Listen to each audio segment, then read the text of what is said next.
ಇವತ್ತು ಡ್ರಿಪ್ನಲ್ಲಿ ನೀರು ಹೆಂಗೆ ಹೋಗ್ತಾವೆ ಅಂತ ತೋರಿಸ್ತೀನಿ ನೋಡಿರಿ. ಇಲ್ಲಿ ನೋಡಿರಿ, ಇಲ್ಲಿ ಕಾಣಿಸ್ತಾ ಇದೆಯಾ?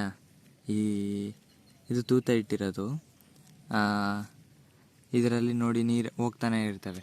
ಇದಿಷ್ಟು ಈ ಬುಡ ಎಷ್ಟಾಯ್ತೋ ಅಷ್ಟಗಳನ್ನು ನೋಡಿ ಎಂಥ ಚೆನ್ನಾಗಿ ನೆನ್ಕೊಂಡಿದೆ ಅಂತ ಗೊತ್ತಾಗ್ತಾ ಇಲ್ವಾ? ಇದು ಪೂರಾ ನೆನ್ಕೊಂಡೈತೆ ನೋಡ್ರಿ. ಈ ಕಡೆ ಎಲ್ಲ ಒಣಗಿದ್ರು, ಇಲ್ಲಿ ನೆಂದೈತೆ ಬುಡ ಪೂರ. ಅಂದರೆ ಈಗ ಏನಿಲ್ಲ, ಯಾವುದೇ ಗಿಡಕ್ಕಾಗಲಿ ಬುಡಕ್ಕೆ ನೀರು ಹೋದರೆ ಸಾಕು. ನೋಡ್ರಿ, ಇದು ಅಷ್ಟೇ. ಇದು ಪೈಪ್ ಹತ್ರ ಐತೆ, ಅದಕ್ಕೆ ಇನ್ನೂ ಶಾನೆ ನೀರು ಬಂದಿದ್ದಾವೆ ಇಲ್ಲಿ. ಫಸ್ಟಿಗೆ ಪೋರ್ಸ್ ಜಾಸ್ತಿ ಇರುತ್ತೆ ಬೋರ್ನಲ್ಲಿ, ಅದಕ್ಕೆ ಎಲ್ಲ ಇಲ್ಗಾನೆ ಸಿಡಿದಾವೆ. ಈಗ ಮಾತ್ರ ಸಣ್ಣ ಆಗಿದ್ದಾವೆ. ಬೋರು ಶುರುವಾಗಿದ್ದ ತಕ್ಷಣ ನೋಡ್ರಿ, ಎಲ್ಲ ಅಷ್ಟೇ. ಬುಡಕ್ಕೆ ನೀರು ಹೋಗೋದೆ. ಬುಡಕ್ಕೆ ನೀರು ಹೋದರೆ ಬುಡ ತಂಪಾಗಿರುತ್ತೆ, ಗಿಡನೂ ಚೆನ್ನಾಗಿ ಬರುತ್ತೆ.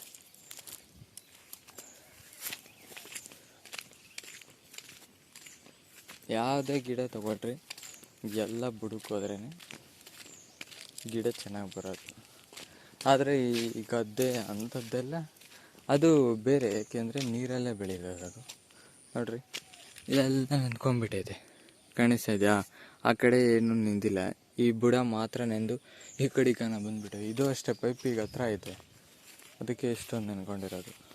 ಇದು ನೋಡ್ರಿ, ಎಲ್ಲ ಅಷ್ಟೇ. ಇದ್ರ ಕರೆಕ್ಟಾಗಿ ಕಾಣಿಸ್ತಾ ಇಲ್ವೇನೋ, ಇರೋದಲ್ಲಿ ಕಾಣಿಸ್ತಾ ಇದೆ ಅನ್ಸುತ್ತೆ. ನೋಡ್ರಿ ಹಿಂಗೆ ನಿಂತಿದೆ, ಎಲ್ಲ ನೆನ್ಬಿಟ್ಟೈತಿ. ಆಮೇಲೆ ಉಪ್ಪು ಹಾಕಿದ್ವಿ ನಾವು ಅಡುಗೆ ಗಿಡಕ್ಕೆ, ಅದೇನು ಬೇಗ ಅನಿಸುತ್ತೆ. ಇನ್ನು ಬಿಟ್ಟರೆ ತೆಂಗಿನ ಗಿಡಕ್ಕೆ ನೀರು ಹೋಗ್ತಾ ಇಲ್ಲ ಅಷ್ಟಾಗಿ. ನೋಡಬೇಕು ಏನಾಗುತ್ತೆ ಅಂತ. ಬಟ್ ಗಿಡದ ಬುಡಕ್ಕೆ ನೀರು ಹೋದರೆ ತುಂಬ ಚೆನ್ನಾಗಿ ಗಿಡ ಬರ್ತವೆ ಅಷ್ಟೇ.